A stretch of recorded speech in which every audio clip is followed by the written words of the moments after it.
merci d'avoir accepté mon invitation. Je pense à nous. Alors, Très Dounia, bien. on va parler des sujets des questions pratiques qui peuvent intéresser les gens. حنا تنعرفوا اننا في la culture ديالنا les arabes العرب ولا au Maroc ماشي غير حنا même les européens peut-être حنايا نهضروا على راسنا. On a tendance à dire à l'enfant au nouveau-né jusqu'à plus tard même quand il dépasse les 1 an titi, nini, chichi foufou, hado, c'est des abréviations qu'on utilise avec les enfants pour, c'est-à-dire pour leur expliquer qu'il y a danger ou qu'ils doivent manger ou faire dodo ou tout ce qui suit. Est-ce que toi, en tant qu'orthophoniste, en tant qu'experte, tu trouves pas que ce genre de communication avec l'enfant, ça peut par la suite ne pas l'aider à communiquer aisément, c'est-à-dire à partir de ses 18 mois jusqu'à ses 2 ans, 3 ans.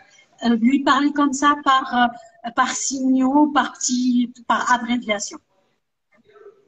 Très bien. Donc, en tant qu'orthophoniste, en tant que spécialiste de la parole, du langage et tout ce qui va avec, je m'adresse aux parents et surtout aux mamans parce que ce sont les plus, on va dire, les plus impliquées et les plus présentes lors de la petite enfance de leurs enfants ou là de leur bébé ou là de leur petit enfant. Alors, je disais bien que lorsque vous communiquez avec votre enfant, il faut vraiment éviter, je dis même bannir vraiment une croix rouge, là, le langage bébé. Le langage bébé, titi, ah, on va faire mimi, ah, on va faire dodo. On va dormir, on lui parle comme un grand, comme un adulte. Pourquoi? Parce que l'enfant, il va acquérir des mots, il va acquérir un certain langage pour pouvoir communiquer. L'enfant, il est en phase, on va dire que c'est comme une éponge qui va tout absorber. Et si l'enfant, on lui approprie pas les bons mots au bon contexte, je suis désolée, alors là, ça cause problème, ça pose problème et ça peut causer que, bien sûr, l'enfant ne peut pas, ou là ne pourra pas acquérir un certain langage fonctionnel et opérationnel durant sa vie courante. Donc, il va être avec des gens, il va pouvoir dire, tu sais, je viens de faire mimi. Il croit que c'est un mot qui est fonctionnel. Pourtant, ce n'en est pas un. Pourquoi? Parce qu'il fallait dire que, voilà, je vais aller manger quoi? Une banane, une pomme. Il faut bien communiquer convenablement. Pourquoi? Parce que si l'enfant, il croit bien que c'est un mot qui existe, mimi, c'est pas un mot, juste une abréviation ou là juste pour lui faciliter. On dit, non, on va donner ce mot pour lui faciliter le langage. Mais ce n'est pas faciliter le langage, ça. C'est plutôt aider l'enfant.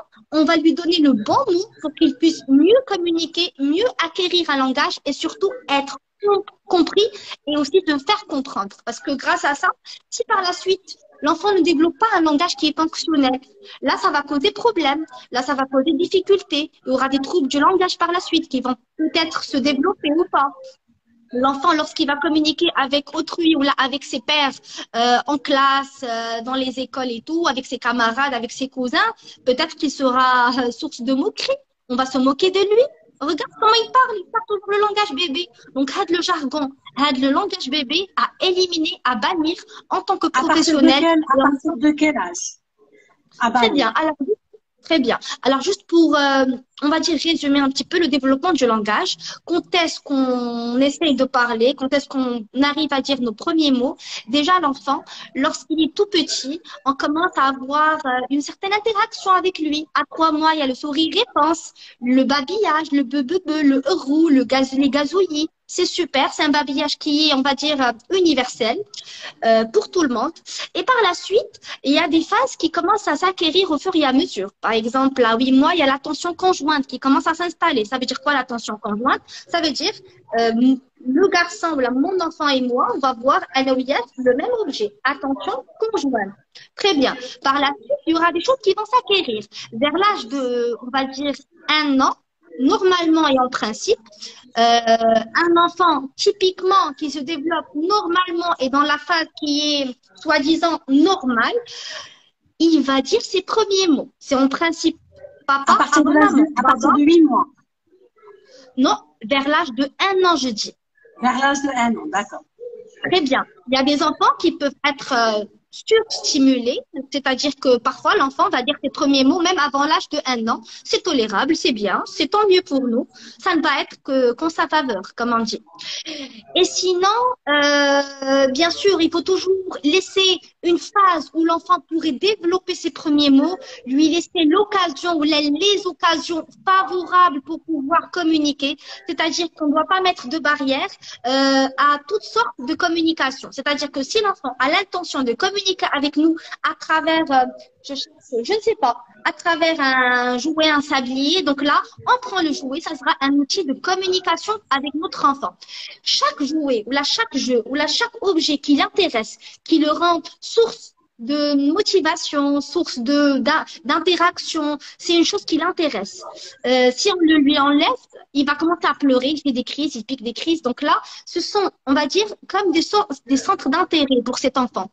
Il y a des centres d'intérêt comme, je ne sais pas, par exemple, des ballons, des voitures, des poupées. Ça dépend de chacun, de ce qu'il aime. Parfois, c'est des jeux. Un exemple, comme je suis au cabinet, je vous montre rapidement. C'est des jeux de la sorte. Alors là, par exemple, c'est des petites choses. On va tracer une petite main et là, ça nous donne une main. Donc voilà, on peut dessiner une petite chose, on peut, on va dire, attirer son attention avec du bruit, avec des choses sonores, des claviers sonores, des claviers, on va dire, luminaires, des choses qui vont plus intéresser notre enfant. Le rendre, on va dire, plus intéressé, plus présent durant cette communication. Alors, je disais, vers l'âge de... Oui. Là, quand tu dis vers l'âge de 1 an, il commence à dire ses premiers mots. Si l'enfant tarde jusqu'à ses 3 ans et il dit des mots, mais il ne formule pas des phrases, est-ce que c'est normal ou c'est pas normal? En principe, un enfant typiquement normal, et on va dire entre parenthèses normal, et tous les enfants, c'est juste des petits retards ou des difficultés à acquérir des choses. Voilà. Donc, en principe, vers l'âge de 3 ans, l'enfant est apte et il est capable de formuler une phrase. Sujet, verbe, complément. Je veux une pomme. D'accord. Par exemple, je vais partir à l'école. Des choses de ce genre-là, de cette formule.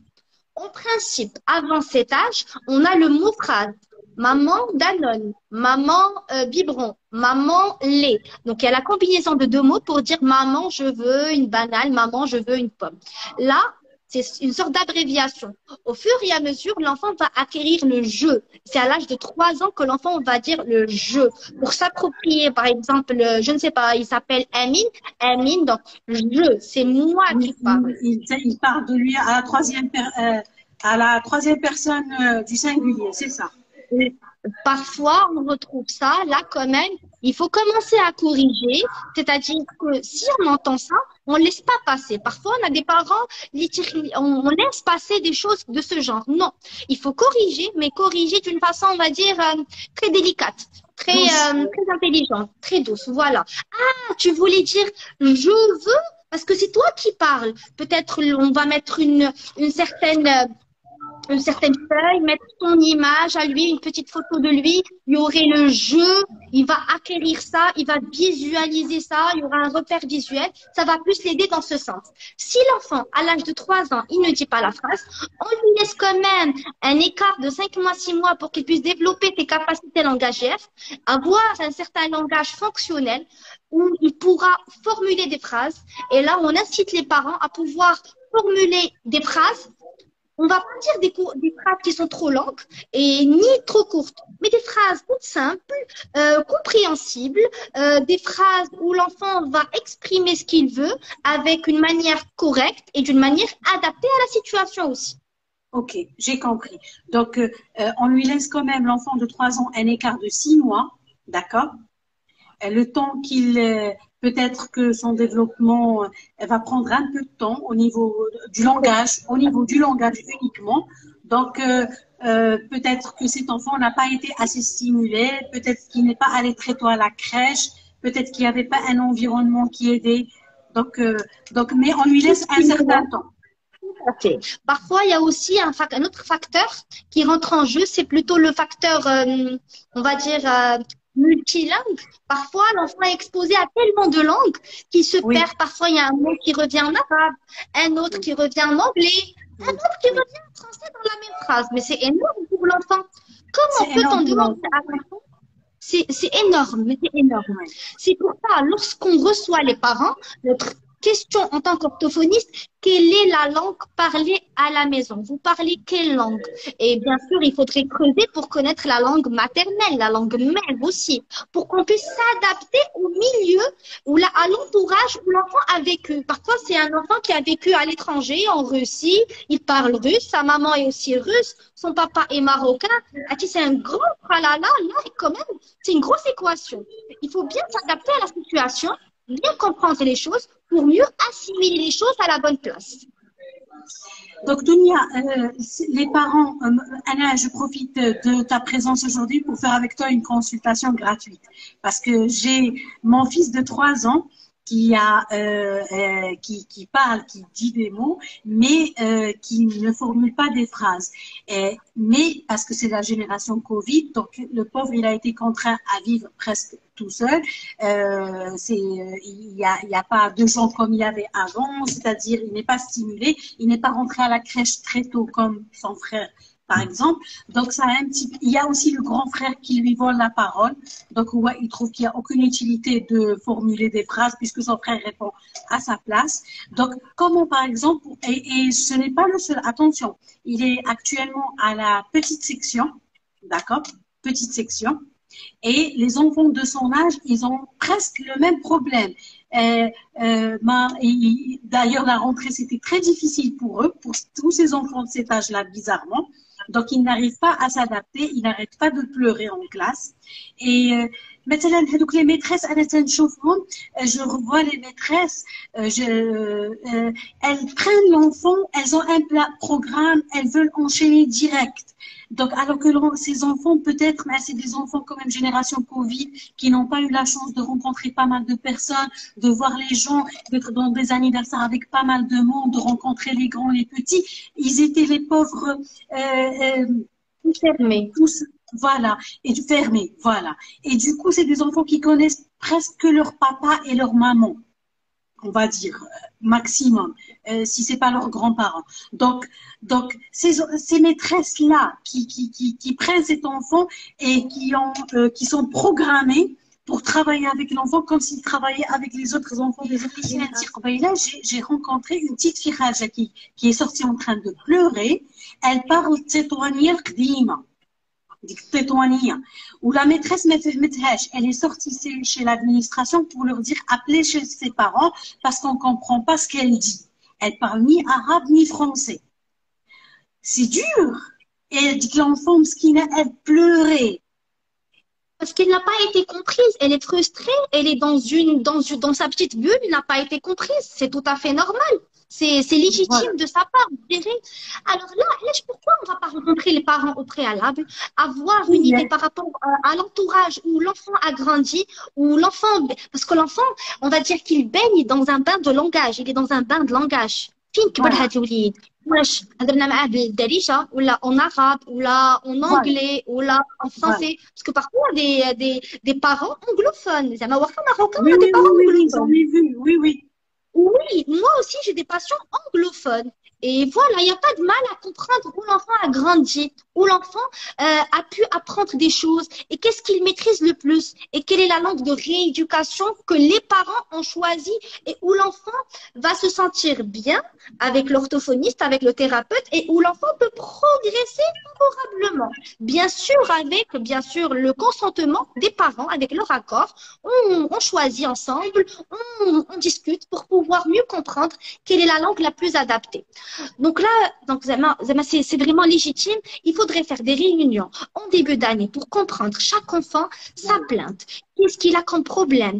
On va dire même cibler s'il y a un souci, s'il y a un problème particulier, rencontrer les professionnels qui le suivent pour pouvoir mieux s'adapter à cet enfant, mieux le comprendre et aussi se mettre à sa place. Parce que si on ne se met pas à la place de cet enfant, si on n'a pas cette empathie, il a comment il va se sentir cet enfant? Les écoles, ils devraient se concerter avec les professionnels, les experts comme vous, pour profiter de leurs conseils. ما فيها باس يكونوا des orthophonistes ou des, je sais pas moi, des psychologues ou là présents au moins que la première semaine ou la deuxième semaine d'adaptation. L'adaptation est très importante, elle est même primordiale pour cet enfant-là parce que les enfants, lorsqu'ils assimilent que l'école, c'est juste on part pour pleurer, on a très peur, on n'aime pas l'école, Voilà, ils vont assimiler cette idée durant toute l'année. Mais si les choses se passent convenablement ou on va dire la rentrée scolaire c'est bien faite, dans les milieux, voilà. La maman تكون حافظ القرآن par exemple et une fois en classe ما تيقدرش يعرضه parce qu'il a honte. Donc voilà, c'est ce genre de problème. Donc comment vous faites les orthophonistes nouvelle génération, les jeunes maintenant, parce que vous avez certainement de nouvelles techniques, il y a de nouvelles études qui ont été faites, il y a pas mal d'autres je sais pas thérapies qui sont proposées. Comment faites-vous pour prendre en charge les enfants qui bégayent aujourd'hui maintenant? Très bien. Alors, le bégaiement, on le retrouve chez les petits, chez les tout petits, mais aussi chez les adultes, les adolescents, adultes et aussi les personnes âgées. Ça peut survenir à tout moment. Suite à quoi? Suite, par exemple, à un décès d'une personne proche, suite à un choc, on va dire un choc qui va venir chambouler le rituel de cet enfant. Soit il y a eu un déménagement bien spécifique où l'enfant, on l'a pas alerté ou on l'a pas avisé à l'avance, soit suite à, je ne sais. Donc, c'est des problèmes qui vont survenir tout d'un coup, tout d'un coup plutôt. Et non, c'est soudainement. Et l'enfant n'a pas été, on va dire, préparé au préalable. Sinon, c'est une maîtresse qui lui a crié dessus. Et là, l'enfant, il est tout sensible. Il a une petite personnalité. Il n'a pas une forte personnalité. Donc, pour dire que le bégaiement, il est psychologique. Le bégaiement, on va dire qu'il y a un bégaiement il est psychologique. Il est psychologique. Pourquoi il est psychologique? Pourquoi? Parce que lorsqu'on est très content, lorsqu'on a très peur, lorsqu'on est très anxieux, lorsqu'on est stressé, lorsqu'on est tout heureux, on est aux anges, là quand même le bégaiement vient prendre le dessus. Pourquoi? Parce qu'il y a des émotions de plus, il y a comme les émotions. Et là, ça vient pour chambouler notre parole, notre fluence de parole, notre débit de parole. Donc, tout ça, quand même, ça va impacter, on va dire, le rythme de notre parole. Alors, je disais bien que le bégaiement, on retrouve un bégaiement qui est physiologique. C'est le bégaiement qui est avant l'âge de 3 ans, qui est un bégaiement tout à fait normal qui vient où l'enfant commence à parler à haute voix. Par exemple, je veux une pomme. Donc, au lieu de réfléchir dans sa tête, il réfléchit à haute voix. Donc, dès que je oui, une pomme, oui. Voilà. Il peut répéter le mot 10 fois. Voilà. Mais là, quand même, on va dire que Michel, on ne va pas s'inquiéter, mais on a l'œil sur cet enfant. Pourquoi? Parce que quand même, l'enfant, il va développer une certaine manière de parler. L'enfant, parfois, il est dans l'imitation. S'il y a des parents qui bégayent ou s'il y a quelqu'un de la famille qui bégaye, pour lui, c'est la méthode exacte de parler. Donc, il va l'imiter. Donc, parfois, c'est par imitation. Très bien. Alors, je disais bien que ces enfants-là, on les garde sous les yeux, l'œil plutôt observateur, pour voir si, par exemple, on arrive vers les coups de 3 ans et demi, 4 ans et demi, là, quand même, on commence à s'inquiéter. Pourquoi? Parce que peut-être c'est un bégaiement qui s'est installé définitivement. Là, bien sûr, parfois, on peut faire des petites séances de rééducation orthophonique où on a tendance à travailler beaucoup de choses comme la respiration, comme le souffle, comme la relaxation. Bien sûr, on a fait beaucoup d'études très poussées pour savoir qu'il y a aussi des méthodes de sophrologie où on pourrait agir sur l'inconscient de ce patient qui est face à nous, où on pourrait quand même agir sur son psychologique pour modifier sa vision des choses sur ce bégaiement, sur ces blocages très fréquents, sur ces répétitions très fréquentes. Parfois, on a des patients qui sont vraiment en gym. Pourquoi? Parce qu'il y a des crispations de la mâchoire, des crispations du cou. Parfois, il y a des rougeurs, il y a de la chaleur qui monte, il y a une tachycardie, donc le cœur bat très fort. Donc tout ça vraiment impacte l'enfant ou l'adulte ou l'adolescent. Parfois, l'adolescent aussi, c'est une période très critique. Les moments de puberté et tout, chacun arrive à s'affirmer, on veut gagner en confiance. Et là, on est confronté à des choses. Et par exemple, on a des exposés, donc on a un exposé oral qui peut se faire. On a des tests. On a un test qui peut se faire à l'oral. On a par exemple la poésie. On a beaucoup de choses, pardon, qui se font à l'oral. Et là, l'enfant, pour lui, l'oral est source d'échec. Pour lui, l'oral, c'est impossible de le faire.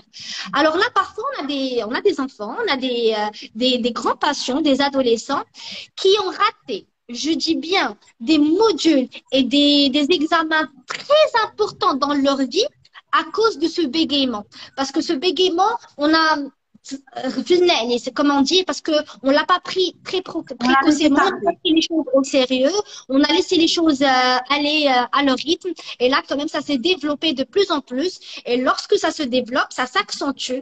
C'est pour ça qu'on conseille, et on recommande, et on préconise une prise en charge précoce. Et l'intervention précoce est vraiment primordiale dès le bas âge. Dès qu'on remarque qu'il y a un petit souci, dès qu'on remarque le moindre petit geste, si on arrive à contacter un professionnel juste pour une recommandation, une consultation ne fera pas de mal, donc ça ne fera pas de mal, ça ne fera que du bien pour les parents, pour l'enfant et surtout pour une bonne évolution de l'enfant, on va dire un bon développement de sa personnalité, de sa confiance en soi, de son estime également. Il pourra aussi être inséré dans le milieu scolaire, dans le milieu social, en famille. Parfois, il y a des patients qui n'arrivent même pas à participer à une petite réunion familiale. Il a son avis, il a quoi dire, mais vraiment, ça lui bouffe un temps fou pour préparer ses phrases. Pour formuler ces mots et aussi il s'attarde à écrire ses phrases sur un bout de papier pour les redire. Il part s'entraîner avant de les dire. Et lorsque le moment clé est là pour pouvoir parler et prendre la parole, là, blocage, interruption de parole. Parfois, il y a le débit qui est très rapide. Donc là, l'enfant ne maîtrise pas ce qu'il dit. Est-ce que tu peux répéter, s'il te plaît? Et là, lorsqu'on est confronté à un inconnu, c'est là où le bégaiement encore s'accentue encore plus et encore plus. Et donc, la prise en charge, comme dit, elle doit être conseillée, c'est-à-dire elle est conseillée d'être précoce, de manière précoce, c'est-à-dire si on repère ça à partir de l'âge de 3 ans, est-ce que tu penses que ça peut donner des résultats sur l'enfant de 3 ans? Il écoute les consignes avec vous, il peut faire... Oui. Franchement, si c'est un enfant qui est bien développé, c'est-à-dire qu'il comprend bien les consignes, il a été bien stimulé, forcément, on pourra communiquer favorablement avec lui. C'est-à-dire que si on trouve les moyens, parce que parfois, il y a des enfants avec qui, il faut trouver le feeling avec notre patient. S'il n'y a pas le contact, si on n'instaure pas un bon climat thérapeutique, une bonne alliance thérapeutique, si le patient ne nous fait pas confiance, alors là, je dirais que ça serait un petit peu compliqué pour commencer ou là pour même débuter, ou là envisager juste une prise en charge. Donc, la nouveauté, c'est qu'il y a aussi des séances sophrologie qui sont conseillées à l'enfant qui bégaye, à l'adolescent. Exactement.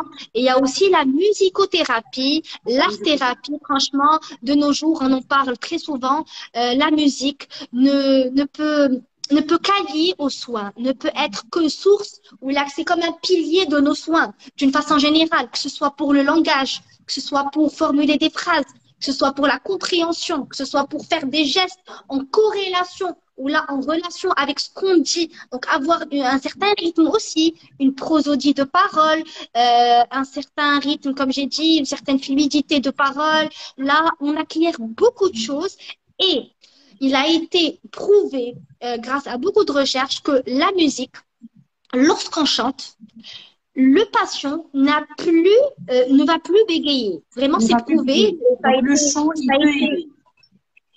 il aide énormément. Il y a aussi d'autres activités qu'on peut encourager les parents à faire, comme la prise de parole, au théâtre, faire du théâtre. Faire de la musique, chanter.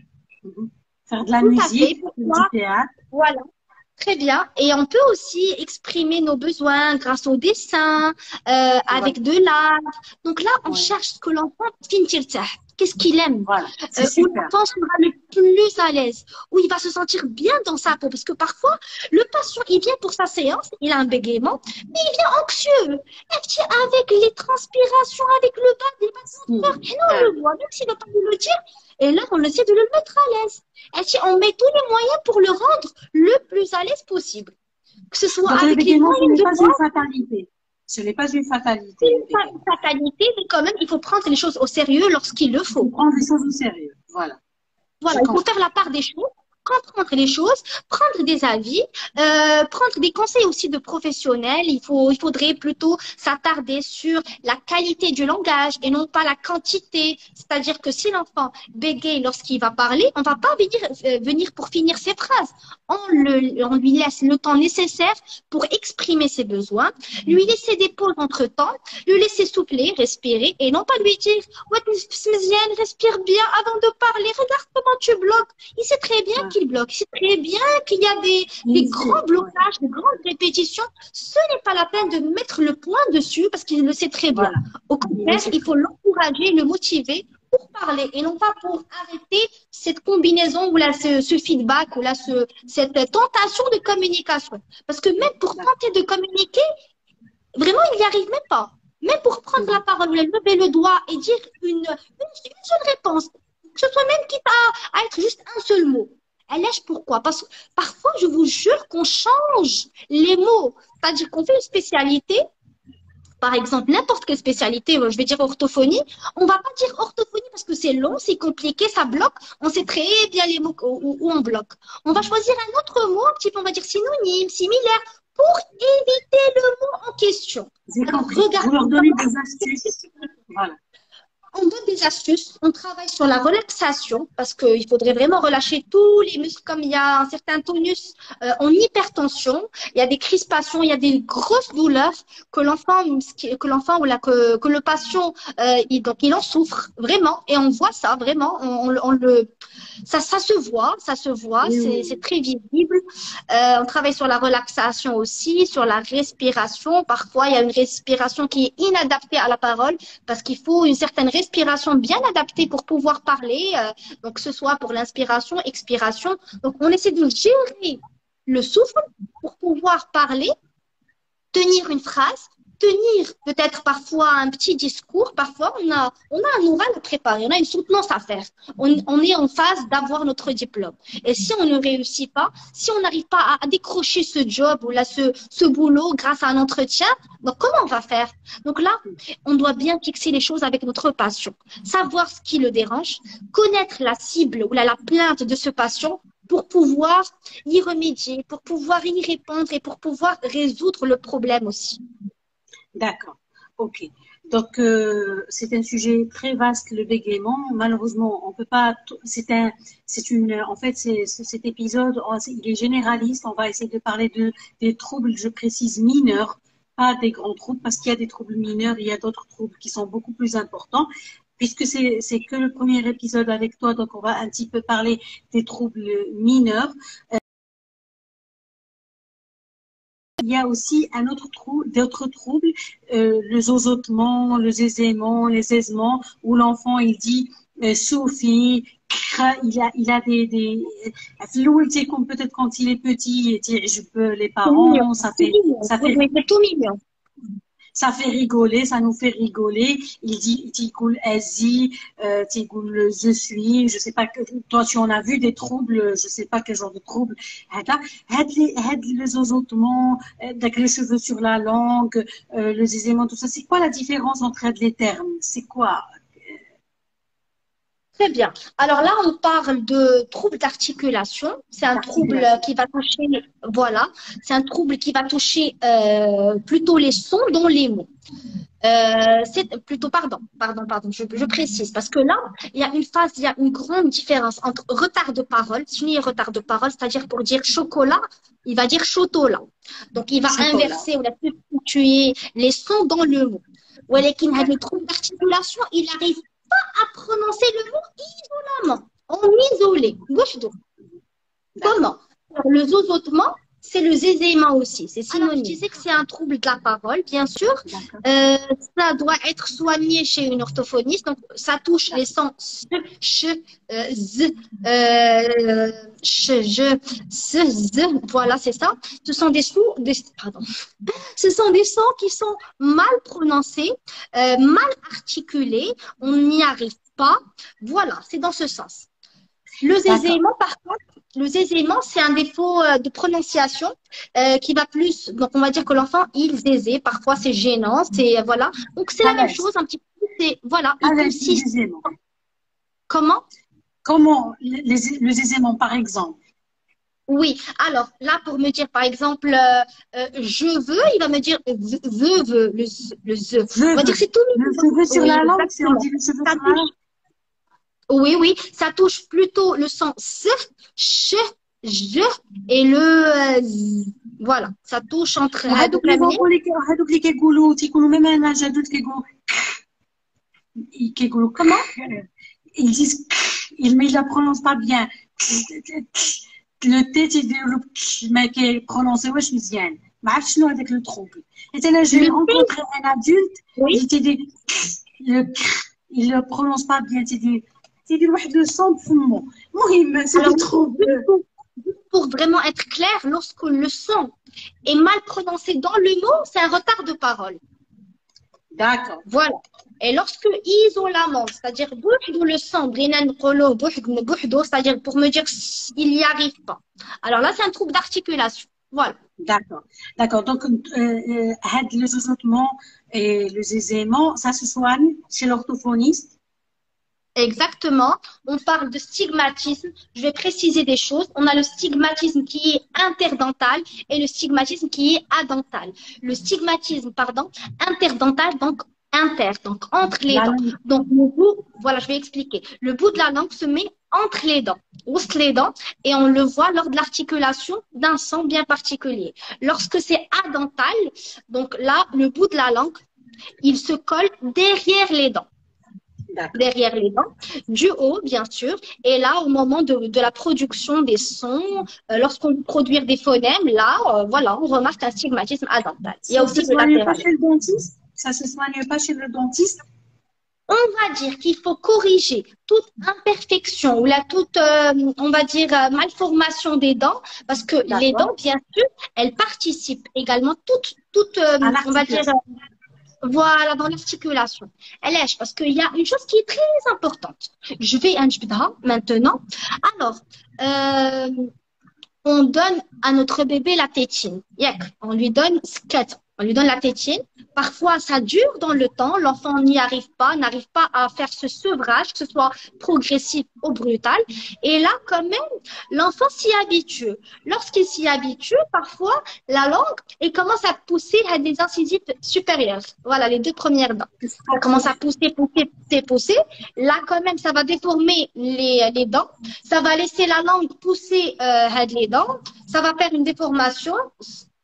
Forcément, une déformation de la cavité buccale ou la orodont, donc de l'appareil dentaire. Et là, ce qui fait qu'il y aura une déformation aussi, ou là, une déformation du sang, au proprement dit. On appelle ça la déglutition atypique. C'est un sujet qui est très intéressant, c'est très important. Bien sûr, il faut collaborer et s'entraider avec le dentiste pour pouvoir comprendre mieux les choses, l'orthodontiste également. Si l'enfant a un appareil, si l'enfant il a une respiration, on va dire buccale ou nasale, parce que parfois ça ne fait quoi avec le bavage. On dit la salive pour l'oreiller. Et là, quand même, on comprend des choses. Si l'enfant, il respirait le nez ou la bouche. Là, on comprend des choses et quand même, c'est important de savoir parce que l'articulation, lorsqu'on parle, lorsqu'on articule un son, il y a tout un mécanisme qui se fait. La langue doit être posée dans un certain endroit. Même au repos, si je me tais, La langue doit se Oui. poser dans un endroit bien particulier, au moment du repos, au moment de la parole et au moment de l'articulation de certains sons. Dès que quand on est en rééducation, on ramène aussi un miroir si on peut.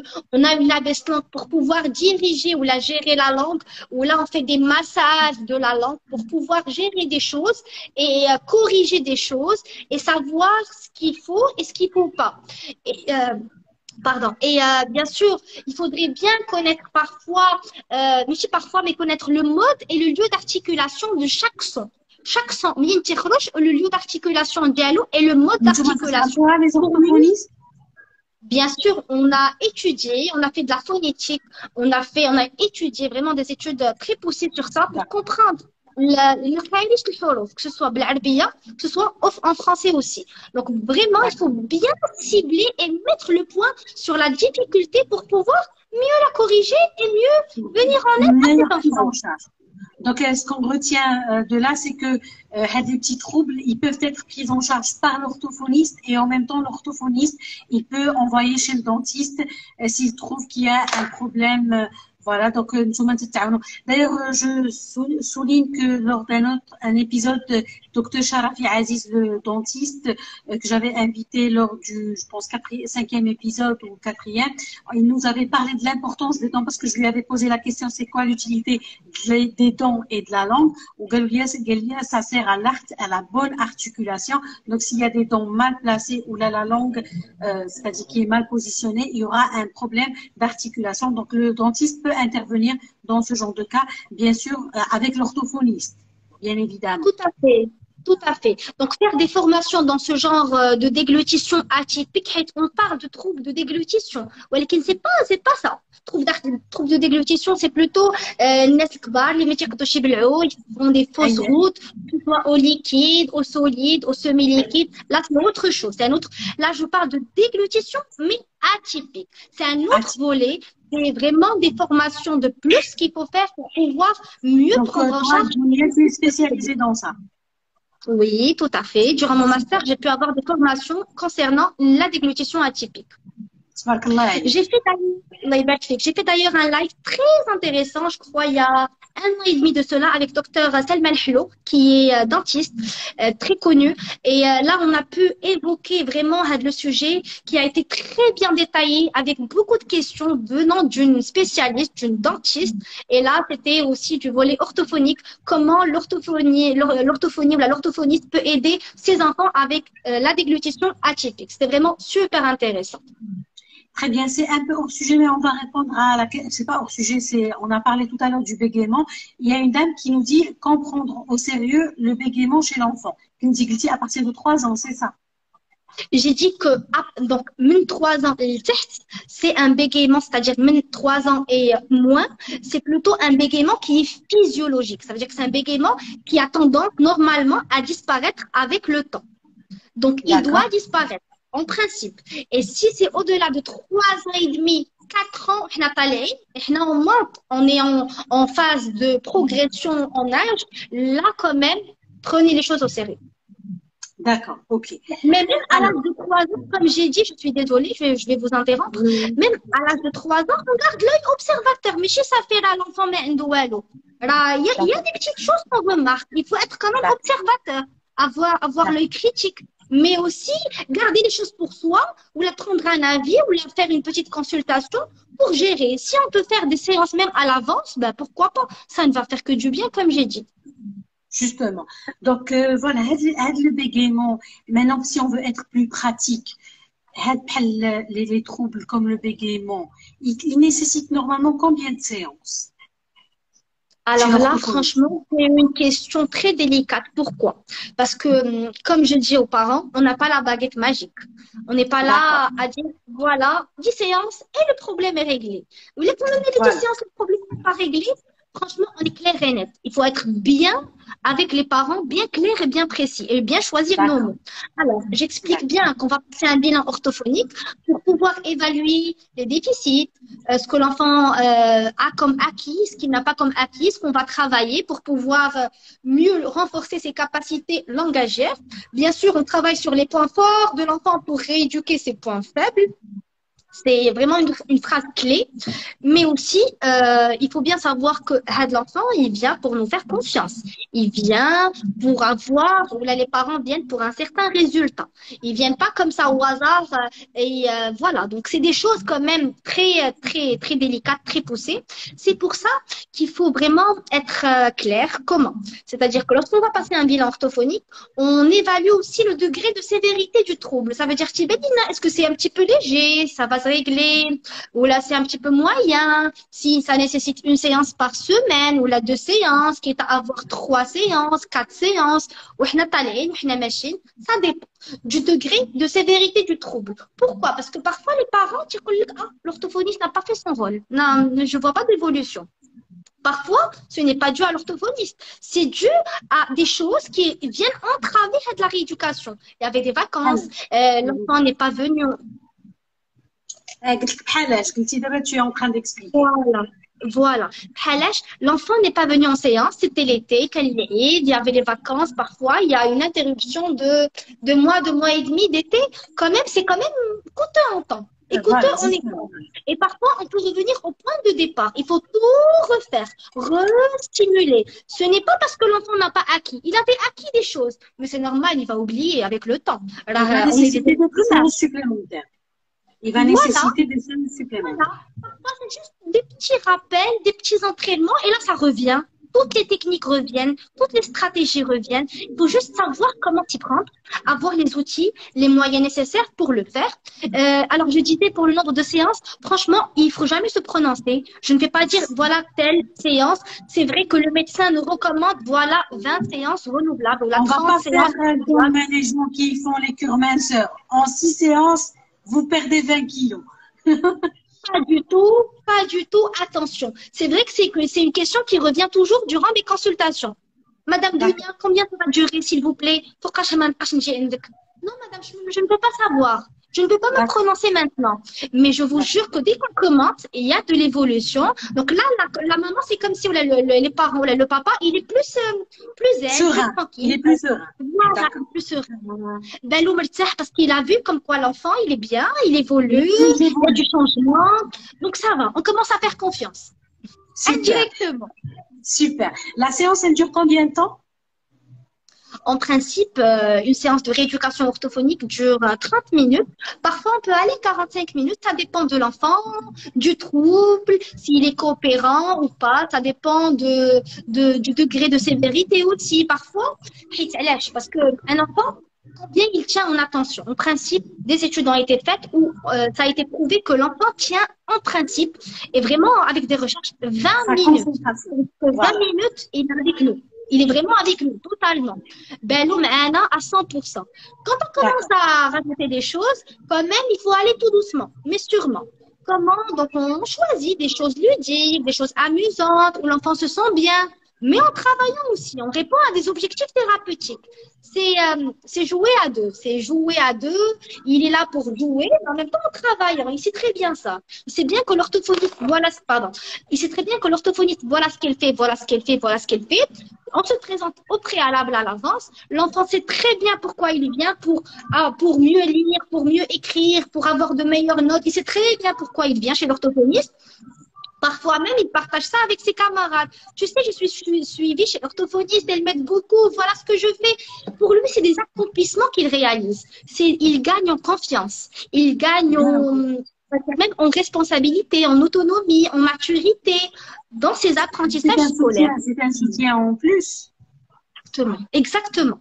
Et si ça ne fait que favoriser tes apprentissages. Il ne faut pas que les parents hésitent une seconde à faire appel à vous s'ils remarquent un quelconque trouble ou un problème de confiance en soi au niveau de la parole et tout ce qui suit. Vous ne faites que conforter leur confiance en eux à ces enfants et ça va beaucoup, beaucoup les aider plus tard, Inch'Allah. Donc, il ne faut pas hésiter. Elle a parfois dit que le prix de la séance, des espadrilles, ou là, les jeux, ou là, un anniversaire grandiose.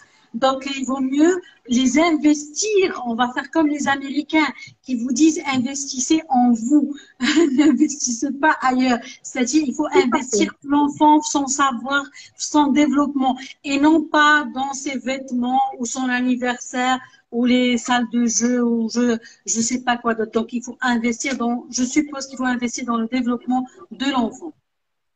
Tout à fait. Donc, on peut s'épanouir de diverses façons. C'est-à-dire qu'on peut s'épanouir en allant au parc, en achetant des choses, en voyageant, mais aussi on va acquérir en confiance, on va plus optimiser ses apprentissages scolaires.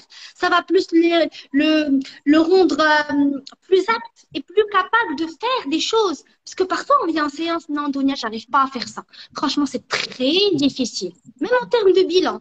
Là, quand même, on commence à travailler sur son psychologique pour pouvoir le pousser juste à essayer. Il y a toujours une première à tout.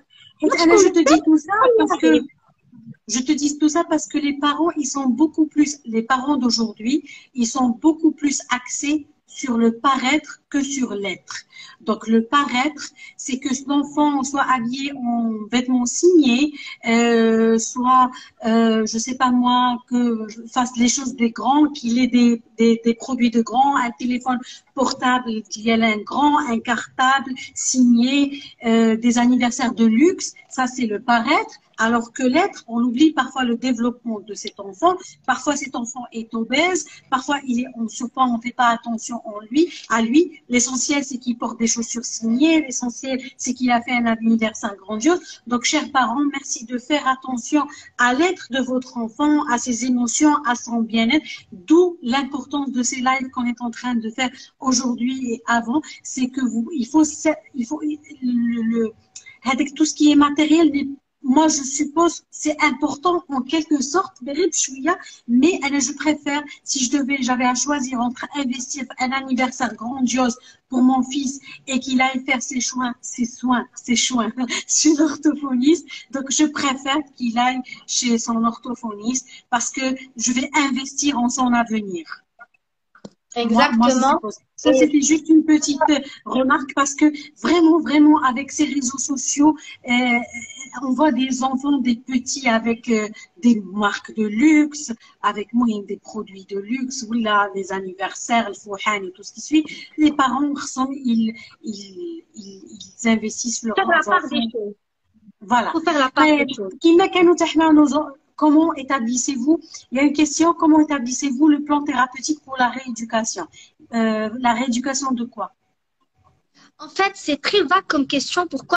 Parce qu'il y a divers troubles, il y a diverses difficultés. Tout dépend du trouble, de l'âge de l'enfant, de beaucoup de choses qui rentrent en jeu. On va passer un bilan orthophonique pour pouvoir établir un diagnostic et éventuellement établir un bon projet thérapeutique adapté à ce patient. Parfois, on a deux patients. Deux patients, on va dire, avec des troubles d'apprentissage scolaire. L'un d'un certain degré, l'autre le deuxième d'un autre. Parfois, c'est deux types différents. Mais là, il faut savoir que c'est le même trouble, là, c'est le même âge. Mais ça n'a rien à voir concernant la rééducation. Vraiment, ça n'a rien à voir. Pourquoi? Parce qu'il y a des choses qu'il a acquis ou l'autre il n'a pas acquis. Il y a des choses qui manquent ou l'autre il a déjà acquis avec le stade. Donc, on part au rythme de l'enfant. Exactement. C'est vraiment du cas par cas. Vraiment. Du cas par cas, donc d'où une consultation de diagnostic au début.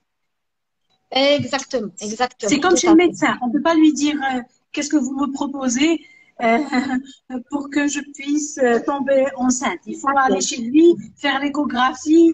Voilà, c'est comme chez le médecin. Donc, voilà, et on ne pose de plan thérapeutique que si on a pu voir les parents et on préconise, on conseille plus à voir les deux parents en consultation, non pas que la maman, non pas que le papa. Pourquoi? Parce qu'on essaie de voir où l'enfant a grandi aussi. Et lorsqu'on a les parents, on leur explique la procédure, comme quoi un bilan orthophonique sera fait en guise de pouvoir connaître les points forts, les points faibles de l'enfant, connaître ses antécédents, comprendre beaucoup de choses pour bien évaluer de l'enfant. Voilà ce qu'il a au juste pour mieux comprendre leur plainte et la plainte de l'enfant au juste en question. D'accord. Donc,